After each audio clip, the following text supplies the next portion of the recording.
Thank you, Mr. Williams, and good afternoon all. Let me thank the NEOC for inviting the Ministry of International Trade, Industry, Commerce and Consumer Affairs to be a part of today's briefing. Among the many areas of responsibility mandated to the Ministry of International Trade, Industry, Commerce and Consumer Affairs is that of monitoring and evaluating economic developments, policies and procedures on trade matters, and in turn to report these developments and the implications to the relevant ministries, agencies, and the private sector. Today, I will speak to the current trading environment in the context of the COVID-19, offering brief insights as to what international trade and business could look like post-COVID-19. When we speak of international trade, we actually refer to the exchange of goods, capital, and services across international borders or territories with the intent of providing for a need or a want. In most countries, such trade represents a significant amount for our gross domestic product.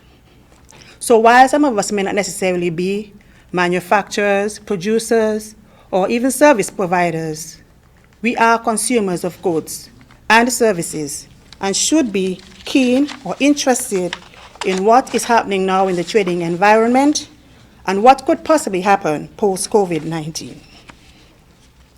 Now, let us look at some of the stark realities. Trade is among the casualties in the COVID-19 pandemic. Now, why do I say this? To halt the spread of this disease, governments and businesses alike, the world over, would have made decisions to close businesses temporarily and impose restrictions to travel and movement of people. These measures have led to sharp contractions in the level of output, household spending, investment, and international trade. Lessons from last decade's global recession suggest that international trade will hit us very hard because of these containment measures. I recently came across a document by UNCTAD in which the General Secretary stated, and I quote, "Any slowdown in manufacturing in one part of the world will have a ripple effect in economic activity across the globe because of regional and global value chains." Let us put this statement in context. China has become crucial to the global economy over the past 2 decades. Its rising importance is not only related to its status as a manufacturer or an exporter of consumer products, but China is the main supplier of intermediate inputs for manufacturing companies. Now, this outbreak has resulted in a manufacturing slowdown in China, which could lead to massive decrease in exports across global value chains. Already, we have heard of production delays in Apple's manufacturing partner in China, Foxconn. We have also heard of car makers, including Nissan and Hyundai, temporarily closing factories outside China because they couldn't get parts. And even the pharmaceutical industry in India reported fears of drug shortages.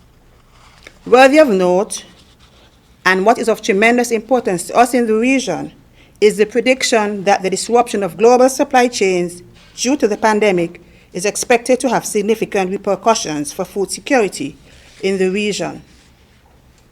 We know Caribbean states import large quantities of supplies.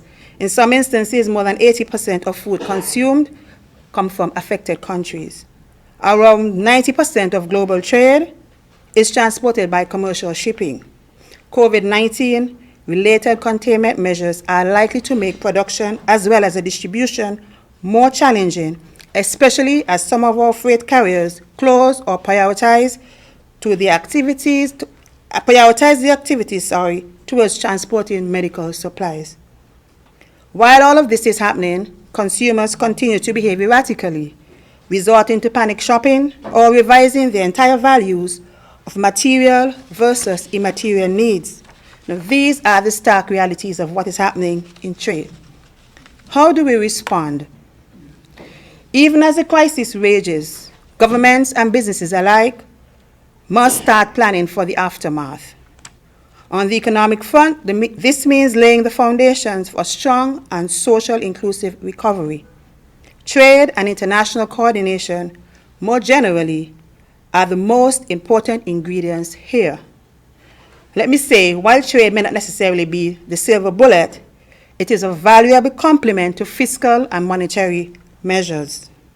Now, having said all of this, we should not allow the doom and gloom to overshadow the good in all of this, because on the flip side, we see tremendous opportunities. While we may not readily see this, there are several countries and companies that are not silently watching. They have adapted like chameleons to the situation and stretched their brands, reshuffling their product lines and catered to new needs. In short, they have listened to the market and taken a risk or two, making COVID-19 not an inhibitor, but a main propeller for new growth in some sectors and reviving dominant potential in others. Let us look at our situation here in St. Kitts and Nevis. We have seen how some of our own manufacturers, for example, would have responded to the demand for masks and have pursued mass production of such items to cater to us as consumers. We believe that the wearing of masks can very well be the norm for us going forward and can therefore be a visible business venture. Likewise, we would have seen some of our distillers who would have ventured into expanding the scope of their product lines and have, for the first time, manufactured hand sanitizers and alcohol. These are commendable efforts and can now be extended to not only the local or regional level, but for the international level as well. This is the time for our small businesses to begin to look at opportunities for expanding their products and services and exploring market opportunities.